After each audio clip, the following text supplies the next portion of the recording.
બિહાર બાદ હવે ગુજરાતમાં પણ મતદાર યાદી સુધારણા કાર્યક્રમ એટલે કે એસઆઈઆર ની પ્રક્રિયા શરૂ થઈ ગઈ છે.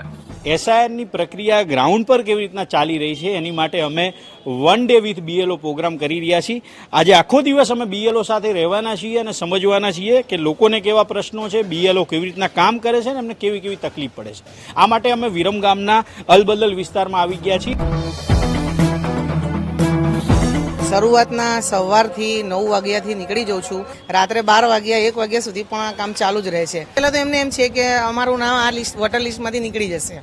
પહેલાં ચૂંટણી કાર્ડ રદ કરશે, પછી આધાર કાર્ડ રદ કરશે ને પછી અમને તો અહીંથી બીજા કોઈ દેશમાં મોકલી દેશે, જેમ કે આ બાંગ્લાદેશ વખતે થયું એ પ્રમાણે.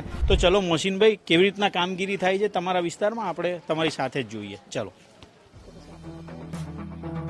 પહેલા અમે પહોંચ્યા અશફાકભાઈના ઘરે, જેમનું એસઆઈઆર ફોર્મ ભરાઈ ગયું હતું. પહેલા તેમને આ પ્રક્રિયા સીએએ એનઆરસી જેવી લાગતી હતી.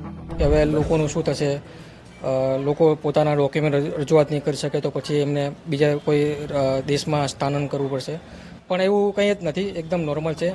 ત્યારબાદ અમે એક સામાજિક અગ્રણી મોહમ્મદભાઈના ઘરે ગયા, જેમનું અધૂરું ફોર્મ ભરવામાં બીએલઓએ મદદ કરી. લોકોના કેવા પ્રશ્નો આવે છે સ્થાનિક આગેવાન તરીકે, તમને કેવા પ્રશ્નો થયા? કેટલાય આવે છે. એમાં લેડીઝમાં તો કોઈ બચારા અમારામાં શું છે, મુસ્લિમ સમાજમાં લેડીઝ ભણેલા ઓછા હોય એટલે એમને આવડતું ના હોય, તો એમને બેહીને શાંતિથી બધા આગેવાનો છે, આ કાર્યકર્તા છે, બધા સમજાવે છે.